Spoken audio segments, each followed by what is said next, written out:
What kind of legislative agenda can you put forth, and how can you make any headway with it? Now, first thing we're going to do is we're going to find areas where we can work together. I can compliment Senator Wise for reaching out to others on the school safety bill. Democrats and Republicans have been working together during this interim to make sure that that's a bill that hopefully both sides can come to agreement on. Two other things. I think you're going to see Democrats asking for more revenue.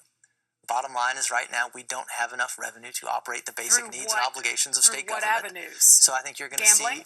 you're going to see a sports gaming bill that has both Democrat and Republican agreement on it that I hope we can make some headway on. Now, sports gaming, I'd like to see full-on expanded gaming that includes sports gaming. That's where we get the real revenue.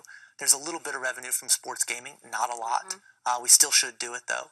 I think you'll see Democrat and Republican agreement with Democrats who've been pushing this issue for several years, but will continue to push medical marijuana.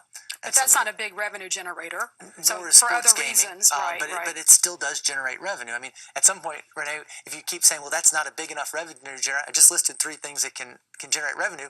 You start adding them together, and guess what? You start coming up with, as they say, some real money. So I think those are some things we can do. I think you're also going to see Democrats look for competitive advantages for Kentucky. I mean, one of the things right now, you look at our surrounding states, they are paying workers more than we are.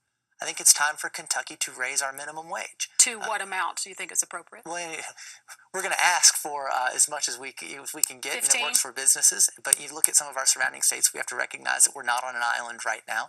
But Ohio, for instance, just raised their minimum wage to $8.55. So we want workers to be paid a fair wage. If you make minimum wage in Kentucky right now, and you work 40 hours a week, 52 weeks a year, and never get any time off, you only make $15,000 a year. That's not really a living wage under any circumstance. I think we're going to look for revenue. We're going to look for more revenue for our workers, and we're going to look for more, fair treatment of workers.